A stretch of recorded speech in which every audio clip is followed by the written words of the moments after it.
When you go to a website designer, typically you ask the website designer to do the work, and they do the work that they are actually asked to do.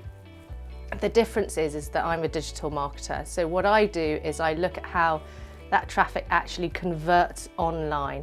So it's not just about getting the customers to your site, but actually how they work through your website to make sure you're getting as maximum amount of output from every person that comes onto your website as possible. So you're essentially designing a site, but with an end goal in mind, that you get as much money out of every person that comes onto your website as possible. And at the moment there's a gap between those two mediums, simply because if you don't know what to ask for, you don't ask for it, and the website designer designs exactly what they want to design.